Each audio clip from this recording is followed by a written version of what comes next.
नमस्ते बच्चों।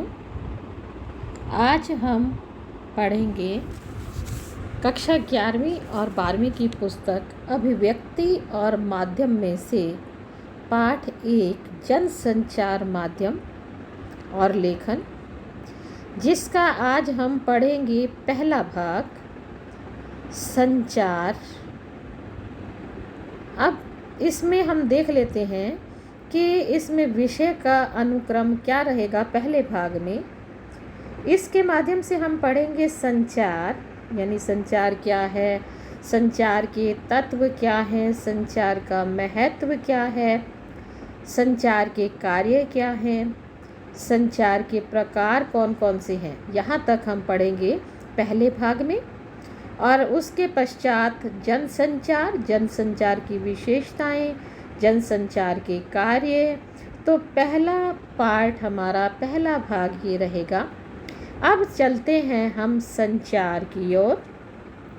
संचार के बिना जीवन संभव नहीं है। मानव सभ्यता के विकास में संचार का बहुत महत्वपूर्ण स्थान है। संचार दो या दो से अधिक व्यक्तियों के बीच सूचनाओं, विचारों और भावनाओं का आदान प्रदान है। इस तरह संचार एक प्रक्रिया है जिसमें कई तत्व शामिल हैं। ये एक ऐसी प्रक्रिया है जिसमें कई तत्व शामिल हैं। संचार कई तत्व शामिल हैं। ये एक ऐसी जीवंत प्रक्रिया है जिसमें सूचना देने और पाने वाले की सक्रिय भागीदारी ज़रूरी होती है। यानी कि जब संचार होता है तो जो संचार कर रहा है, जो सूचना दे रहा है और जो सूचना पा रहा है, रिसीव कर रहा है, दोनों की सक्रिय भागीदारी होनी चाहिए। एक व्यक्ति सूचना भेजता रहे और दूसरा उसका कोई प्रतिक्रिया ना दे तो वो संचार नहीं होगा। दोनों की सक्रिय भागीदारी से ही यह प्रक्रिया पूरी होती है। अब हम देखते हैं कि ये संचार है क्या। संचार शब्द की उत्पत्ति चर धातु से हुई है, जिसका अर्थ होता है चलना, यानी कि एक स्थान से दूसरे स्थान पर पहुंचना। संचार से हमारा तात्पर्य दो या दो से अधिक व्यक्तियों के बीच सूचनाओं, विचारों और भावनाओं का आदान प्रदान है। दो या दो से अधिक व्यक्ति जब किसी प्रकार की कोई सूचना है या अपने विचार है या भावनाएं हैं, आदान प्रदान करते हैं, देते हैं सूचना और दूसरे की सूचना को ग्रहण करते हैं, उसे कहा जाता है संचार, यानी कि चलना। एक सूचना एक व्यक्ति से चली, दूसरे तक पहुंची, और दूसरे से वो सूचना चली, पहले व्यक्ति तक पहुंची, तो ये एक चर धातु से निकली हुई है। संचार से हमारा तात्पर्य दो या दो से अधिक व्यक्तियों के बीच में सूचनाओं और विचारों का आदान प्रदान ही होता है। जबकि मशहूर संचार शास्त्री विल्बर्स के अनुसार संचार अनुभवों की साझेदारी है। संचार अनुभवों की साझेदारी है, यानी कि अपने विचार और भावनाएं जब दो या दो से अधिक व्यक्ति साझे करते हैं। अब है संचार की परिभाषा क्या है। हम अधिकांश समय अपनी छोटी छोटी ज़रूरतों को पूरा करने या अपनी भावनाओं, विचारों को प्रकट करने के लिए एक दूसरे से या तो समूह में बातचीत करते हैं या संचार में लगा देते हैं। कई बार हम अकेले में भी खुद से बातें करने लगते हैं। और यदि समाज में रहना है और उसके विभिन्न क्रियाकलापों में हिस्सा लेना है तो यह बिना बातचीत या संचार के संभव है ही नहीं। संचार यानी संदेशों का आदान प्रदान। अब इस परिभाषा को हम ऐसे कहेंगे: सूचनाओं, विचारों और भावनाओं को लिखित, मौखिक या फिर दृश्य श्रव्य माध्यमों के जरिए सफलतापूर्वक एक जगह से दूसरी जगह पहुंचाना ही संचार कहलाता है। कई माध्यम हो गए ना, लिखित है, मौखिक है या श्रव्य दृश्य है, तो किसी भी तरह से जब सफलतापूर्वक पहुंचा दिया जाता है तो उसे संचार कहा जाता है। अब हमारे जीवन में संचार का क्या महत्व है? हम अपने दैनिक जीवन में संचार किए बिना नहीं रह सकते। तो हम क्या कहेंगे? संचार जीवन की निशानी है, क्योंकि हम संचार के बिना जब रह नहीं सकते तो जीवन अगर है तो संचार तो होगा ही।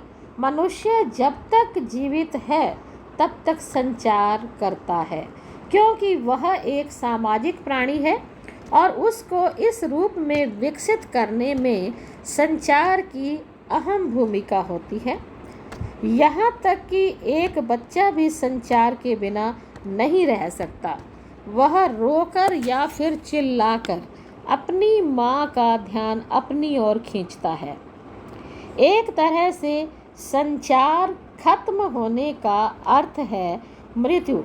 यदि संचार नहीं होगा तो वहाँ कोई भी नहीं होगा, क्योंकि जब दो व्यक्ति होंगे तो बातचीत तो होगी ही। तो अगर संचार नहीं है तो उसका अर्थ है मृत्यु।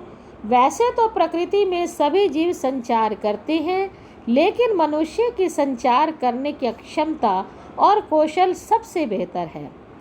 अक्सर कहा जाता है कि मनुष्य एक सामाजिक प्राणी है और उसे सामाजिक प्राणी के रूप में विकसित करने में उसकी संचार क्षमता की सबसे महत्वपूर्ण भूमिका है, अहम भूमिका रही है।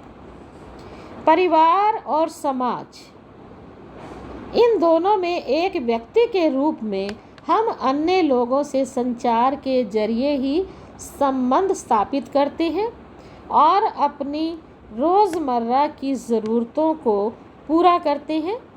संचार ही हमें एक दूसरे से जोड़ता है। सभ्यता के विकास की कहानी संचार और उसके साधनों के विकास की कहानी है। मनुष्य ने चाहे भाषा का विकास किया हो, चाहे लिपि का किया हो, छपाई का किया हो, इसके पीछे इसका मूल इच्छा और उद्देश्य क्या था?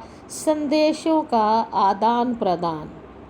दरअसल संदेशों के आदान प्रदान में लगने वाले समय और दूरी को पाटने के लिए, यानी ख़त्म करने के लिए ही मनुष्य ने संचार के माध्यमों की खोज की है। यानी कि सभ्यता का विकास जो है वो संचार और उसके साधनों की कहानी है। संचार है तो उसके साधन विकसित हुए हैं, अदरवाइज तो वो साधन भी विकसित ना होते।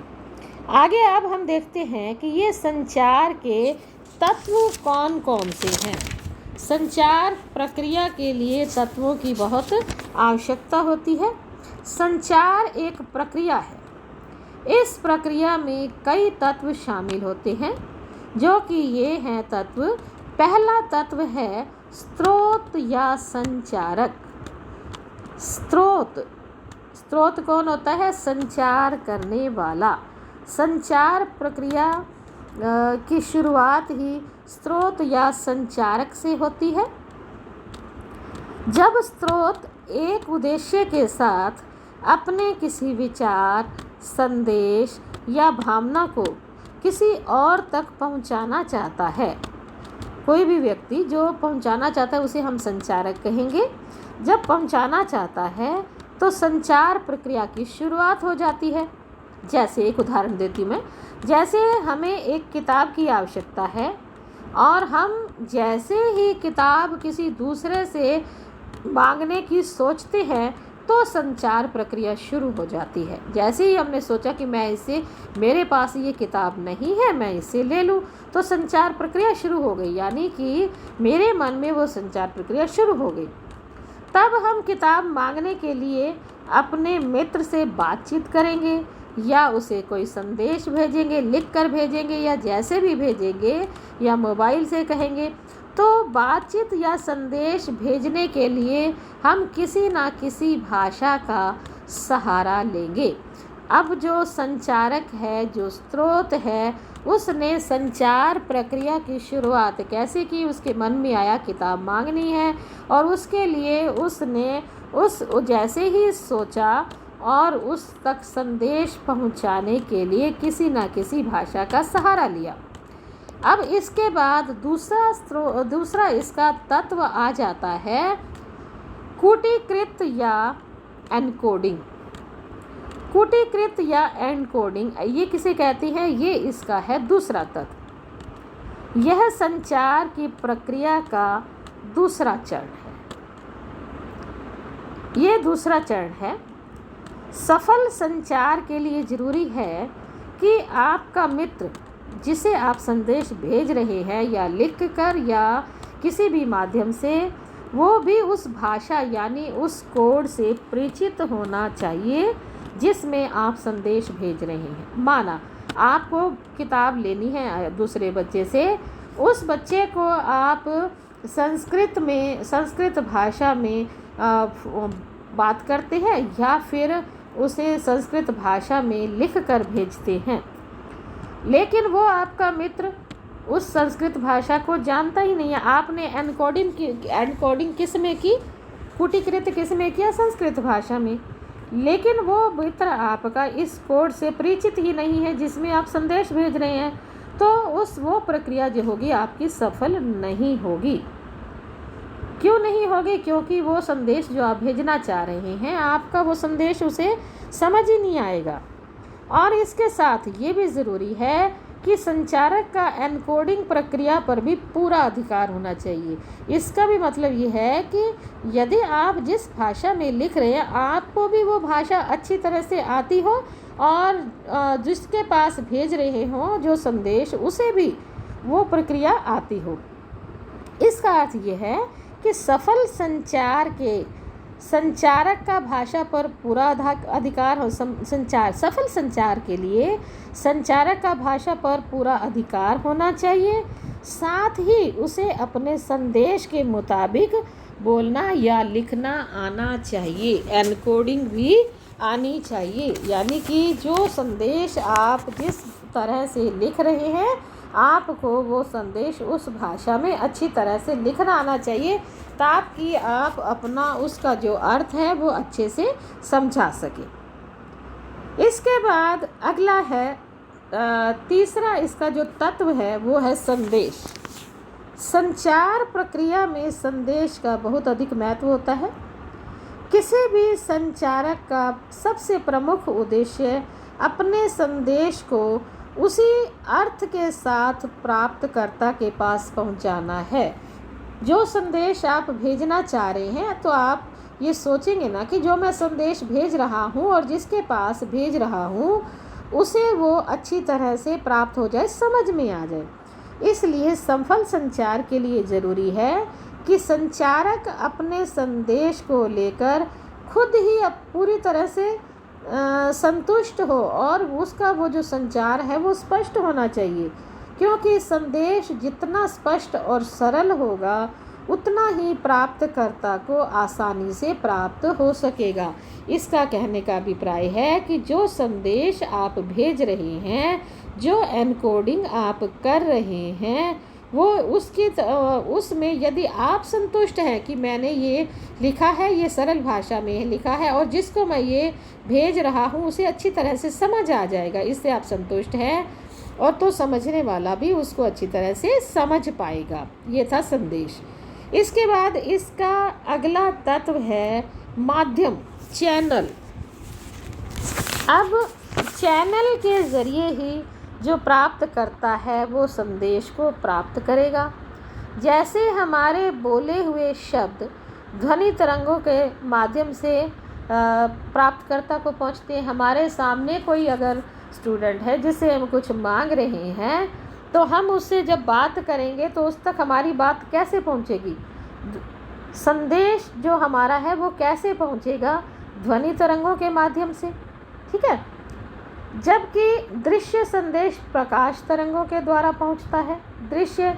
दृश्य संदेश कैसे भेजते हैं? दूसरे माध्यम भी जैसे हैं। इसी तरह से वायु तरंगों के जरिए भी संदेश पहुंच सकते हैं। जैसे खाने की खुशबू हम तक वायु तरंगों के माध्यम से पहुंचती है। कैसे? किचन में माँ अगर खाना बना रही है और आप रूम में हैं, तो उसकी जो खुशबू होगी वो वायु तरंगों के माध्यम से हमारे तक पहुंचेगी। स्पर्श या छूना भी एक तरह का माध्यम होता है। इसी तरह से अपना संदेश भेजने के लिए बहुत सारे माध्यम, बहुत सारे चैनल हैं, जैसे टेलीफोन, समाचार पत्र, रेडियो, टेलीविज़न, इंटरनेट, फिल्म इत्यादि। यानी कि इन विभिन्न माध्यमों के ज़रिए संदेश जो है प्राप्तकर्ता तक पहुंचाया जा सकता है। इन माध्यम के ज़रिए हम अपना संदेश प्राप्तकर्ता यानी रिसीवर तक पहुंचा सकते हैं। इसका जो अगला तत्व है प्राप्तकर्ता या रिसीवर, यह प्राप्त संदेश का कूटवाचन अर्थात उसका डिकोडिंग करता है। इसको हम डिकोडिंग भी कहते हैं। प्राप्तकर्ता यह रिसीवर है ना, ये क्या करता है, डिकोडिंग। और ये डिकोडिंग क्या होती है, जो हमने एनकोडिंग की थी ये सीधा उसका उल्टा है। डिकोडिंग का अर्थ होता है प्राप्त संदेश में निहित अर्थ को समझने की कोशिश करना। हमारे मित्र ने जो हमारे पास संदेश जिस भाषा में लिख कर भेजा, उसमें जो संदेश लिखा हुआ है उसे समझने की कोशिश करना। माना कि एक मित्र ने हमें लिखा कि मुझे अभिव्यक्ति और माध्यम पुस्तक चाहिए, तो अभिव्यक्ति और माध्यम पुस्तक चाहिए, ये तो उसने की एनकोडिंग, उसने हिंदी भाषा में लिखा। हमें भी हिंदी भाषा आती है, हमने उसका संदेश सुना या फिर हमने उसका संदेश लिखा हुआ पढ़ा और हमें अच्छी तरह से समझ आ गया कि उसने हमसे अभिव्यक्ति और माध्यम पुस्तक मांगी है, तो ये होती है उसकी डिकोडिंग। यानी कि जो संदेश हमने प्राप्त किया उसमें निहित अर्थ को समझ लेना ही डिकोडिंग कहलाता है। ये बिल्कुल एनकोडिंग की उल्टी प्रक्रिया होती है। वो समझाना चाहता है, उसने समझने के अर्थ में लिखा, हमने समझ लिया, ये उसकी उल्टी प्रक्रिया हो गई। इसमें संदेश का प्राप्तकर्ता उन चिन्हों और संकेतों से अर्थ निकालता है, अर्थात जो उसने लिखा उनसे अर्थ निकालिए कि ये चीज़ मांग रहा है। अब संचारक और प्राप्तकर्ता दोनों का ही उस कोड से परिचित होना ज़रूरी होता है। यानी कि डिकोडिंग क्या होगी कि जिसने संदेश भेजा उसे भी वो भाषा आनी चाहिए, जिसने प्राप्त किया यानी जो प्राप्त करता है, जो रिसीवर है संदेश को प्राप्त करने वाला, उसे भी वो भाषा आनी चाहिए, दोनों को ही वो कोड आना चाहिए। तो ये एक सफल संचार का माध्यम है। इसके बाद अगला इसका तत्व है फीडबैक। अब ये फीडबैक क्या होती है, प्रतिक्रिया, हिंदी में इसको कहते हैं प्रतिक्रिया। संचार प्रक्रिया में प्राप्तकर्ता की इस प्रतिक्रिया को फीडबैक कहते हैं। संचार प्रक्रिया की सफलता में फीडबैक की अहम भूमिका होती है। फीडबैक से ही हमें पता चलता है कि संचार प्रक्रिया में कहीं कोई बाधा तो नहीं आ रही, कोई मुश्किल तो नहीं आ रही, कोई कठिनाई तो नहीं आ रही। और इसके अलावा फीडबैक से यह भी पता चलता है कि संचारक ने जिस अर्थ के साथ संदेश भेजा था उसे प्राप्तकर्ता को वह मिला सही रूप से या नहीं। फीडबैक के अनुसार ही संचारक अपने संदेश में सुधार करता है और संचार प्रक्रिया को आगे बढ़ाता है। माना, देखिए एक बात से समझिए, एक व्यक्ति ने किसी दूसरे व्यक्ति से बुक मांगी और उससे फिर उसको लिख कर भेजा। कुछ शब्दों की गलती हो गई या कुछ शब्द इंग्लिश में लिखे गए, कुछ दूसरी तरह से लिखे गए, कुछ सेंटेंस गलत लिखा गया, तो जिसने वो संचार प्राप्त किया उसे वो समझ नहीं आया, तो उसने अपनी फीडबैक दी, अपनी प्रतिक्रिया वापसी दी उसको, किसको, जिसने संदेश भेजा था कि तुमने क्या मांगा है, मुझे समझ नहीं आ रही, कौन सी बुक मांग रहे हो। तो उसने अपनी प्रतिक्रिया दी। इस तरह से उनका संचार, जब वो फीडबैक देता है, फिर क्या करता है संचारक यानी कि संदेश भेजने वाला अपने उस संदेश में सुधार करता है। क्यों करता है? क्योंकि उसे पता चल गया है कि जिसको मैंने संदेश भेजा उसकी समझ में नहीं आया, इसलिए वो उसमें सुधार करेगा। तो इस तरह से ये संचार प्रक्रिया वो फिर से भेजेगा, फिर प्राप्तकर्ता पढ़ेगा, फिर उसको वो प्रतिक्रिया देगा कि हाँ अब समझ आ गया। तो इस तरह से ये संचार प्रक्रिया का चक्र चलता रहता है। फीडबैक के बाद एक इसमें आखिरी तत्व आता है शोर। अब ये शोर क्या होता है? संचार प्रक्रिया में कई बाधाएं आती हैं, बहुत सारी बाधाएं कई बार आ जाती है। ये बाधाएं कई प्रकार की हो सकती हैं। इसको हम वैसे इंग्लिश में नॉइज़ कहते हैं, शोर को। संचार की प्रक्रिया को शोर से बाधा पहुंचती है। यह शोर किसी भी तरह का हो सकता है, मानसिक से लेकर तकनीकी शोर भी हो सकता है, भौतिक शोर भी हो सकता है। शोर के कारण संदेश अपने मूल रूप में प्राप्तकर्ता तक नहीं पहुंच पाता। इसलिए हमें क्या करना पड़ता है? इस सफल संचार के लिए संचार प्रक्रिया से शोर को हटाना या कम करना बहुत ज़रूरी होता है। अब आप इसको इसके माध्यम से समझिए। फिर से ये जो संचार प्रक्रिया मैं आपको समझा रही हूँ, सबसे पहले इसका तत्व है स्रोत या संचारक। अब स्रोत या संचारक है, जिस संचारक ने संदेश भेजना था, उसने अपना संदेश कलेक्ट किया, यानी कि संदेश उसके मन में आया कि मुझे ये चीज़ चाहिए, और उसने संदेश बनाया। उसने भेजने के लिए क्या किया? उसकी एनकोडिंग की। जिसके पास संदेश वो भेज रहा है, वो संदेश भेजने के लिए उसको संदेश के बाद क्या करेगा? संचारक ने संदेश मन में सोचा, उसके बाद उसकी एनकोडिंग की। एनकोडिंग यानी कि उस संदेश को उसे किस भाषा में भेजना चाहिए, वो किस मित्र को लिख रहा है, उसे ये भाषा समझ आएगी या नहीं आएगी, मुझे उससे कैसे मांगनी है, ये थी उसकी एनकोडिंग। अब उसके बाद आता है माध्यम। वो किस माध्यम से भेज रहा है, वेदर वो टेलीफोन से भेज रहा है, वो सामने आवाज़ लगाकर मांग रहा है, वो किसी दूसरे व्यक्ति के माध्यम से भेज रहा है, वो अपना संदेश टेलीविज़न के माध्यम से भेज रहा है या समाचार पत्रों के माध्यम से भेज रहा है, किसी भी तरह से, किसी भी माध्यम से भेज रहा है, ये हो गया माध्यम। फिर हो गया प्राप्तकर्ता। जो प्राप्त करता है तो वो उसमें पहले क्या करता है? वो करता है डिकोडिंग। डिकोडिंग मीन्स जो उसके पास संदेश पहुंचा है, उसमें जो निहित अर्थ है कि मेरे से संचारक क्या मांगना चाह रहा है, तो उसकी डिकोडिंग करता है, अर्थात उसमें निहित अर्थ को समझने की कोशिश करता है। ठीक है। और फिर क्या करता है? प्राप्तकर्ता के बाद फिर आप आ जाइए फीडबैक पे। जब उसको समझ आ गई, माना कि उसको समझ आ गई कि संचारक मेरे से क्या मांग रहा है, तो उसने अपनी प्रतिक्रिया इधर से, देखिए आपका ये संचारक तक आ गया, ये लाइन इधर से कि उसको समझ आ गई, तो उसने क्या, ठीक है आपने मांगा, मैं बुक भेज दूंगा।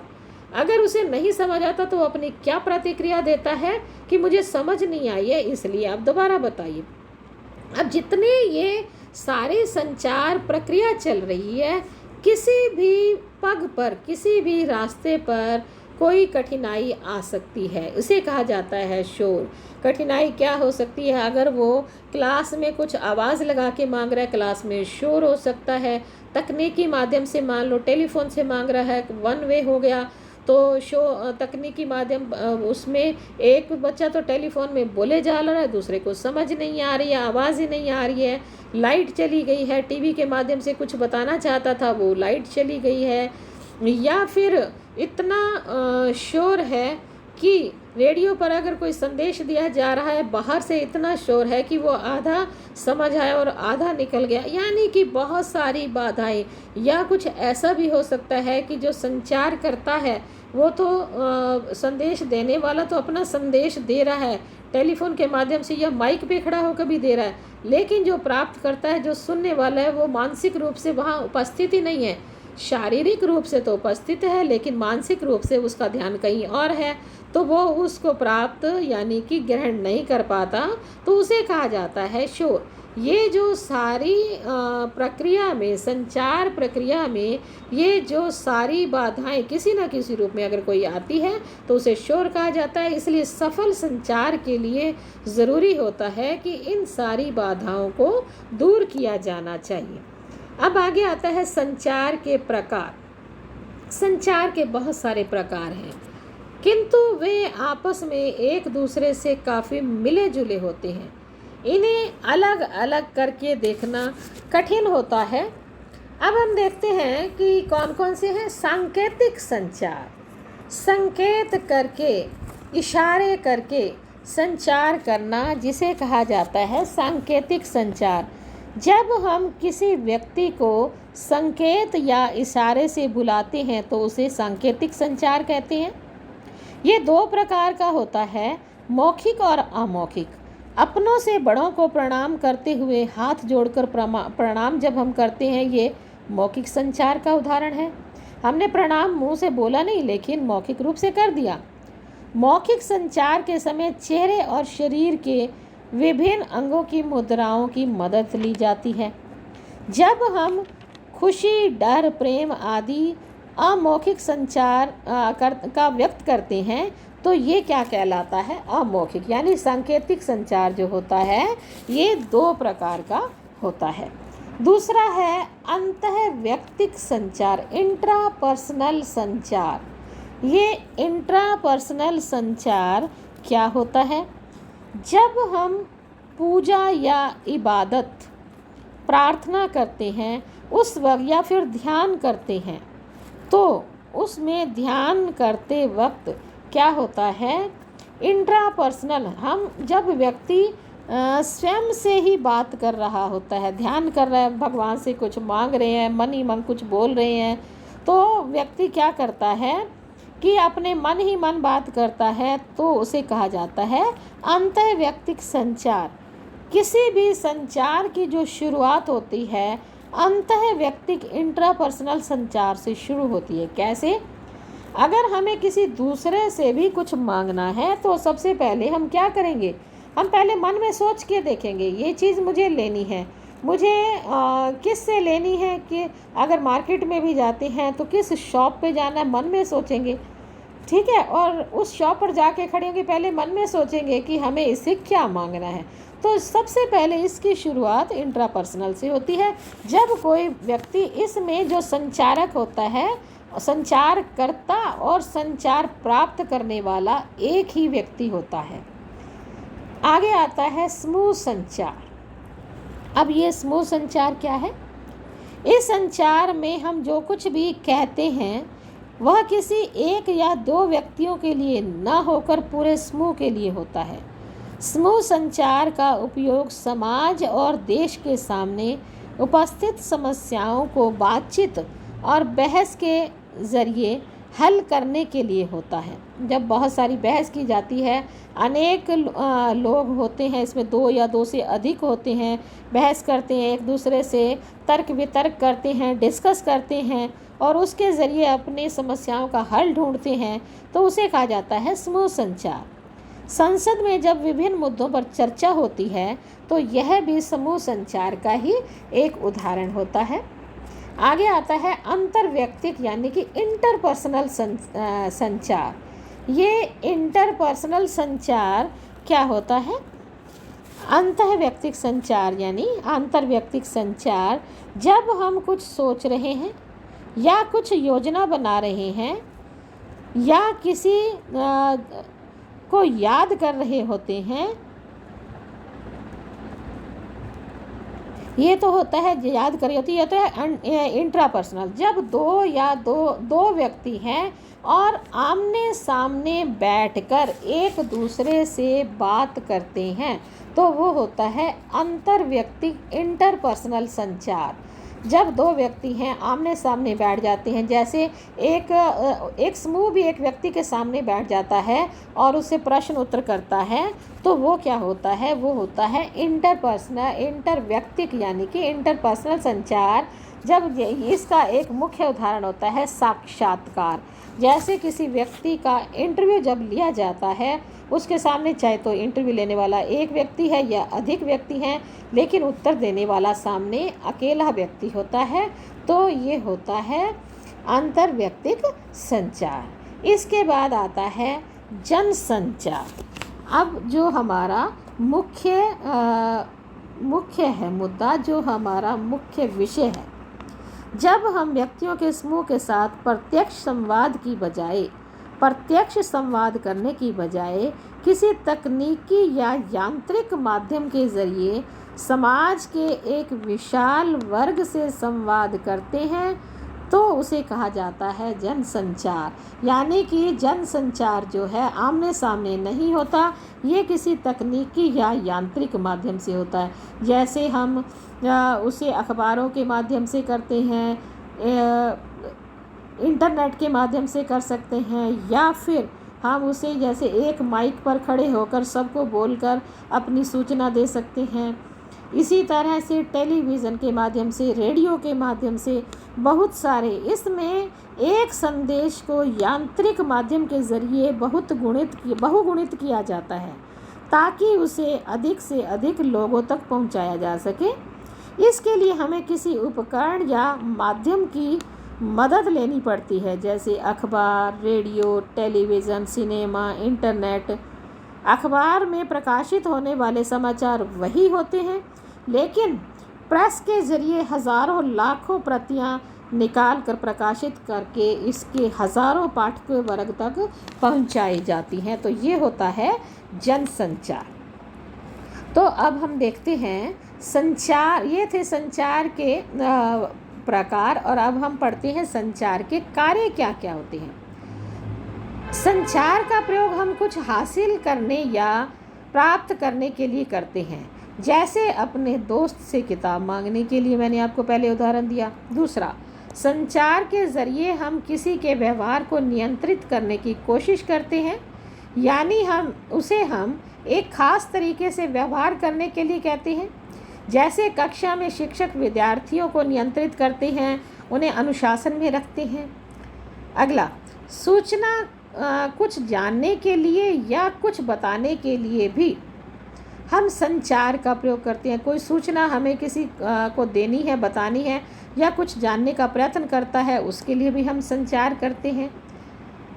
संचार का उपयोग हम अपनी भावनाओं की अभिव्यक्ति के लिए या अपनों को एक ख़ास तरह से प्रस्तुत करने के लिए भी कर सकते हैं। संचार का प्रयोग हम एक समूह में आपसी संपर्कों को बढ़ाने के लिए भी करते हैं। संचार का प्रयोग अक्सर हम अपनी समस्याओं को या किसी चिंता को दूर करने के लिए करते हैं। संचार का प्रयोग हम अपनी रुचि की किसी वस्तु या फिर किसी विषय के प्रति प्रतिक्रिया व्यक्त करने के लिए भी करते हैं। जैसे एक बच्चे को कक्षा में एक पाठ समझ नहीं आया है, तो अध्यापक समझा रहा, अध्यापक संचार कर रहा है, लेकिन बच्चे को समझ नहीं आया, तो बच्चा क्या करता है, उसकी फीडबैक देता है, उसकी प्रतिक्रिया व्यक्त करता है दोबारा समझने के लिए। इसके साथ ही संचार का प्रयोग हम अपनी किसी भूमिका को पूरा करने के लिए करते हैं, क्योंकि यही परिस्थिति की मांग होती है। जैसे आप एक विद्यार्थी के रूप में या एक डॉक्टर या एक जज के रूप में अपनी भूमिका के अनुसार संचार करते हैं। तो बच्चों, ये था संचार, यानी कि संचार किसे कहते हैं, संचार का महत्व क्या है, संचार के तत्व क्या हैं, संचार के प्रकार कौन कौन से हैं, और संचार के कार्य क्या है। तो ये था इसका पहला भाग। आप इसको दोबारा से पढ़कर यहाँ तक के प्रश्न याद कर लीजिए, और इस पाठ का दूसरा भाग, यानी इस वीडियो का जो दूसरा भाग है, अब आगे जनसंचार की भूमिका, जनसंचार की विशेषताएं, ये सब हम अगली वीडियो में पढ़ेंगे। तब तक के लिए धन्यवाद।